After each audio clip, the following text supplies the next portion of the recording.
Yo guys, ketemu lagi dengan kita di sini ya, masih di segmen Sekelebat Info, di mana nanti di sini kalian bisa dapetin info terbaru dan terpanas tentunya guys. Oke, seperti biasa, tidak lupa ya dan tidak bosan-bosannya kita selalu ingatkan buat teman-teman semua untuk selalu mematuhi protokol kesehatan ya dimanapun kalian berada. Apalagi kalau kalian ada di tempat keramaian, karena di luar sana banyak sekali virus-virus dan juga penyakit ya yang mengancam kesehatan kita guys. Oke, kalau kita lihat di sini untuk update dari global crypto market cap seperti yang terlihat ya dari data coin market cap di sini menunjukkan adanya kenaikan meskipun tipis ya di 0,63%, dan untuk data Fear and Greed Index-nya pun tidak jauh berbeda ya kalau kita bandingkan kemarin, bahkan lebih buruk dan masih di area fear, dan itu menunjukkan bahwa para investor pun juga masih merasa agak skeptis dan ketakutan ya untuk masuk ke market lagi.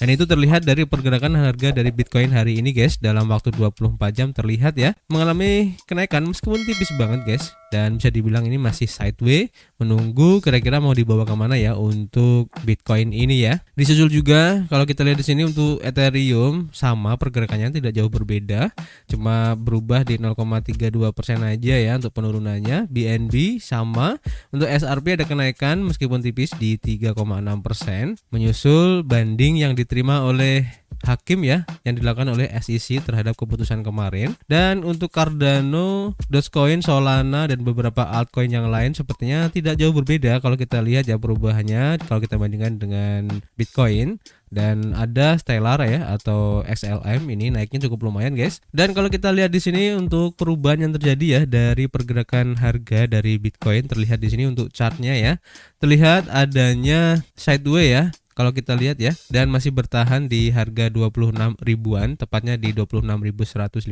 ya untuk saat ini. Nah, pertanyaannya apakah ini akan lanjut lagi turun atau ini akan menjadi titik support yang cukup kuat ya untuk mempertahankan harga dari Bitcoin ini. Dan buat teman-teman semua yang mungkin mencari area DCA, bisa tunggu di harga 25.246, atau lebih konservatif lagi bisa tunggu di harga 25.000 ya, yang merupakan titik support yang cukup kuat juga. Dan tentu saja ya, berita-berita ataupun news-news untuk market ini masih sangat berpengaruh dan masih sensitif ya untuk pergerakan harga Bitcoin ini, dan kita masih menunggu update-nya nanti seperti apa, dan tentu saja kita akan informasikan kepada teman-teman semua guys. Oke, untuk informasi yang pertama kita lansir dari harian Bain Crypto ya. Dan di sini diinformasikan bahwa Vitalik Buterin, dia adalah co-founder ya dari Ethereum, di mana dia menerima kartu emas ketenagakerjaan dari Taiwan guys. Nah, pertanyaannya apakah ini akan menjadikan Taiwan sebagai ibu kota kripto berikutnya guys. Nah, ini menarik ya.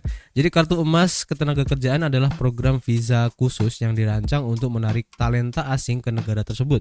Dan ini akan memungkinkan Buterin untuk tinggal di Taiwan hingga 3 tahun dan bekerja tanpa batasan apapun guys. Vitalik Buterin mendukung sektor blockchain Taiwan ini, dan Buterin telah menjadi pendukung vokal Taiwan dan industri blockchainnya, dan telah mengunjungi negara itu dalam beberapa kesempatan. Tahun lalu ia bahkan muncul di podcast Innovative Minds bersama Menteri Pengembangan Digital Taiwan yaitu Audrey Tang. Mereka mendiskusikan teknologi blockchain dan perannya dalam politik global dan ekonomi dunia selama acara tersebut guys. Mereka juga berbicara tentang pandangan Buterin tentang teknologi identifikasi seperti Worldcoin. Tang juga memberikan Buterin kartu tanda pengenal pada sebuah upacara minggu ini selama konferensi Plurality Taipei. Acara ini mempertemukan berbagai kelompok ahli teknologi untuk mendiskusikan demokrasi digital dan tantangan yang dihadirkan oleh wacana online. Menurut media lokal, Buterin mengatakan ya bahwa Taiwan memiliki komunitas Ethereum yang berkembang pesat, dan dia menambahkan bahwa Gold Card akan memungkinkannya untuk mengunjungi dan bekerja di sana dengan lebih mudah di masa depan. Menggait kepemimpinan kripto seperti Vitalik Buterin adalah salah satu cara pemerintah Taiwan mendukung sektor blockchain yang sedang berkembang di negara tersebut. Seperti negara lain di seluruh dunia ya, negara ini juga telah bergerak untuk mengatur uang dan membuat buku pedoman yang jelas ya untuk perusahaan kripto. Awalnya diumumkan pada bulan Maret kemarin ya, sebagai kerangka kerja peraturan yang diantisipasi Taiwan akan memberikan tanggung jawab kepada Komisi Pengawas Keuangan atau FSC untuk mengawasi sektor kripto di negara tersebut. Dalam sebuah dokumen yang dilihat oleh outlet berita Taiwan AB Media, FSC menguraikan 13 prinsip yang akan memandu pendekatannya terhadap regulasi kripto. Pedoman baru ini akan mengharuskan pertukaran mata uang kripto untuk mendaftar ke FSC dan mematuhi peraturan anti pencucian uang atau AML. Mereka juga mengusulkan langkah-langkah perlindungan konsumen. Sebagai contoh ya, FSC menyarankan untuk mengamanatkan rasio wallet panas atau hot wallet ya, dan cold wallet juga, dan sifatnya ini tertentu ya untuk simpanan pelanggan dengan bursa kripto. FSC juga merekomendasikan untuk mewajibkan mereka mengasuransikan kerugian pengguna. Secara signifikan, pedoman yang diusulkan melihat Hong Kong sebagai model untuk regulasi kripto Taiwan. Meskipun FSC mengacu pada rezim regulasi lain di seluruh dunia, FSC memberikan perhatian khusus pada kerangka kerja perizinan penyedia layanan aset virtual atau VASP Hong Kong. Ide-ide lain yang dibahas dalam dokumen tersebut termasuk larangan stablecoin yang dipatok ke dolar Taiwan dan pembatasan iklan valuta asing di negara tersebut. Dan yang terakhir, FSC menyatakan minatnya untuk mendorong regulasi mandiri melalui pembentukan asosiasi industri baru. Untuk itu, Kementerian Urusan Ekonomi Taiwan telah menyusun amandemen terhadap undang-undang yang ada yang mengatur asosiasi tersebut. Amandemen terbaru akan membuat kategori khusus untuk layanan aset digital, guys. Nah, ini keren banget ya yang dilakukan oleh Taiwan ini, dan tentu saja ini akan membuat iri ya sebagian negara dengan hadirnya Vitalik Buterin ini. Dan yang menarik, apakah ini akan menjadi langkah awal ya untuk pengembangan dari adopsi kripto ke depannya, dan ini cukup menarik ya untuk diikuti, guys. Kita lanjut ke informasi berikutnya ya, seperti yang dilansir dari harian Bitcoin Systemi, di mana di sini diinformasikan bahwa OpenSea yang merupakan marketplace untuk NFT ya, mengumumkan berakhirnya dukungan Binance Smart Chain, guys. OpenSea sebagai pasar NFT terbesar mengumumkan di Twitter bahwa mereka mengakhiri dukungan untuk NFT Binance Smart Chain dengan alasan perlunya mengarahkan sumber dayanya ke pekerjaan yang lebih menjanjikan. Keputusan ini muncul karena OpenSea baru-baru ini menambahkan dukungan untuk solusi kripto layer 2 seperti Base dan juga Zora. Menurut pengumuman tersebut ya, pengguna tidak akan dapat membuat daftar baru atau mengajukan penawaran baru untuk BSC NFT mulai hari ini. Namun mereka masih dapat melihat, menemukan, dan mentransfer NFT BSC di situs web OpenSea. OpenSea tidak menyebutkan berapa lama fitur ini akan bertahan atau apakah akan dihapus di masa mendatang. Tetapi OpenSea mengatakan bahwa mereka harus fokus pada pekerjaan yang menjanjikan seiring dengan perkembangan industri, dan perusahaan mengumumkan bahwa mereka telah memutuskan ya bahwa biaya untuk terus mendukung BSC lebih besar daripada dampaknya. OpenSea tidak menjelaskan lebih lanjut mengenai biaya atau konsekuensi yang harus ditanggung, dan OpenSea juga menyatakan bahwa mereka masih optimis ya tentang masa depan multi-chain. Nah, ini tentu saja berita yang kurang bagus ya bagi perkembangan Binance itu sendiri, dan dukungan untuk Binance Smart Chain di NFT ini tentu saja akan mempengaruhi ya adopsi ataupun penggunaan dari blockchain BSC itu sendiri, guys. Karena seperti yang kalian tahu ya, perdagangan ataupun transaksi yang terjadi di NFT itu juga bisa dibilang sangat signifikan sekali ya, dan ini akan menjadi satu kerugian juga, guys. Kita lanjut ke informasi berikutnya. Kita lansir dari harian The Daily Hodl, dan di sini diinformasikan, guys, bahwa Ethereum Layer 2 yang baru ini ya dari Coinbase secara singkat melampaui Optimism dan juga Arbitrum dalam transaksi hariannya, guys. Nah, ini menarik ya. Jadi solusi penskalaan Layer 2 Ethereum yang baru ya dari Coinbase yaitu Base ini secara singkat melampaui Optimism dengan tokennya OP dan Arbitrum dengan tokennya ARB yang minggu ini dalam hal transaksi harian. Dan menurut data yang disediakan oleh masing-masing penjelajah atau Explore Block solusi penskalaan, Base mencapai 617.330 transaksi pada 13 Agustus dibandingkan dengan 438.559 untuk Optimism dan 544.575 untuk Arbitrum pada hari yang sama, guys. Project Layer 2 baru ini secara resmi diluncurkan awal bulan ini ya dan didukung oleh Optimism, dan Coinbase sebelumnya mengatakan bahwa mereka berharap Base membantu memasukkan lebih dari 1 miliar orang ke dalam ekonomi kripto. Pertukaran telah mencatat tidak ada rencana ya untuk meluncurkan token jaringan yang terkait dengan Base ini.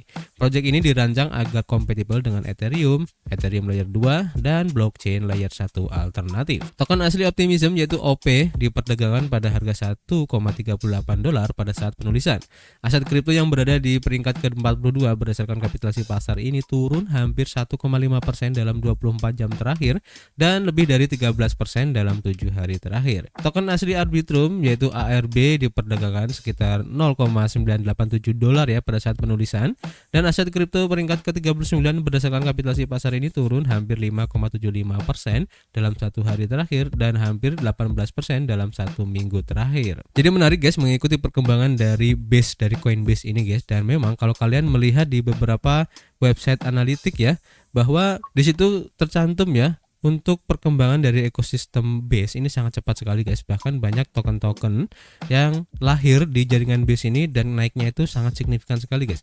Kalian bisa cek di DEX Screener atau di Arkham ya. Itu cukup banyak sekali project-project ataupun token-token yang lahir ya di jaringan Base ini. Meskipun juga di beberapa blockchain juga sebenarnya sama, banyak yang hadir, cuman kalau kita lihat dari segi kenaikan dan juga volumenya ini dari Base cukup besar banget guys. Kalian bisa cek sendiri ya. Kemudian kita lanjut ke informasi berikutnya, masih dari seputar Coinbase ya. Seperti yang dilansir dari harian Crypto Potato, di sini diinformasikan bahwa blockchain Base yang diinkubasi oleh Coinbase ya, ini menarik lebih dari 500 token penipuan guys. Jadi seperti yang tadi saya informasikan ya. Jadi Coinbase baru-baru ini memperkenalkan Base untuk menumbuhkan komunitas pengembang yang berdedikasi untuk membangun fitur-fitur terdesentralisasi bagi para penggunanya. Meskipun Base diarahkan untuk meningkatkan utilitas bursa dan mendorong keterlibatan pelanggan yang lebih besar, blockchain baru ini menarik lebih dari 500 token penipuan ya dalam waktu yang relatif singkat. Membuat token penipuan berkembang dengan hype, janji, dan manipulasi harga dan juga volume. Semangat yang mengelilingi jaringan Base tidak berbeda ya dalam hal ini, dan menurut platform integritas pasar kripto yang berbasis di New York ya, Solidus Labs, para penipu telah meraup keuntungan sekitar 2 juta dolar ya dengan upaya ini guys. Sebuah laporan baru-baru ini oleh Solidus juga mengungkapkan bahwa token scam menarik sekitar 3,7 juta dolar ya dengan volume perdagangan di bursa terdesentralisasi berbasis Base. Dalam prosesnya, para penipu berhasil melakukan pembelian senilai 2,7 juta dolar, penjualan senilai 700.000 dolar, dan penjualan cuci senilai 300.000 dolar guys.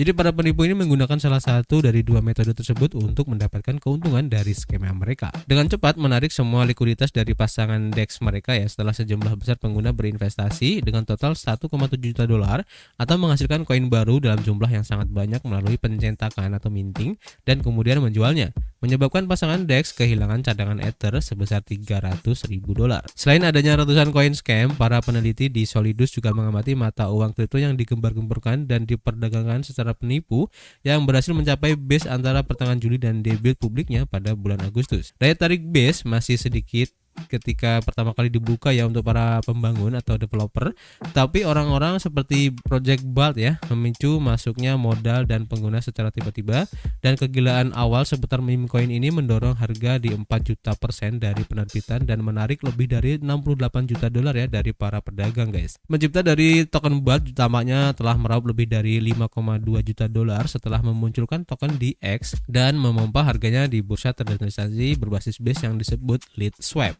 Base dapat diakses oleh semua pengguna, tetapi aspek inilah yang juga mengekspos kerentanan yang dieksploitasi oleh para penipu. Analis Solidus Labs memperingatkan ya pengguna agar tidak menggunakan koin meme dan bursa terdesentralisasi pada solusi layer 2 karena dana yang hilang karena penarikan karpet atau rug pull ya, atau token eksklusif untuk DEX ini tidak menawarkan cara untuk pemulihan atau penarikan jika terjadi eksploitasi guys. Jadi intinya guys, meskipun banyak lahir token-token baru, project-project baru di Base ataupun di project-project blockchain yang lain, tetap kalian tuh harus melakukan riset secara mandiri. Jangan FOMO guys, meskipun ada satu atau beberapa token yang dipump ya oleh whales, tetap kalian harus melakukan riset apakah token ini potensi atau enggak, dan kalian harus bisa membedakan ya mana token yang rug pull dan mana token yang berpotensi. Itu kalian harus bisa membedakan. Kalau kalian tidak paham, bisa tanya di grup-grup yang ada, kalian sharing di situ ya. Jadi buat kalian yang mungkin belum tahu tentang hal-hal semacam ini, sangat diharapkan guys untuk selalu sharing bareng ya, pelajari bareng-bareng jika memang tidak paham, dan ini tujuannya tentu saja untuk keamanan dana kalian guys. Apalagi kalau kalian tuh orang yang sangat berani untuk ambil resiko, dan ujung-ujungnya kalau kalian sampai terkena rug pull ya, ini sangat menakutkan tentu saja guys ya. Oke, jadi untuk hari ini itu dulu ya informasinya guys. Nanti kita akan update lagi jika ada informasi yang cukup menarik,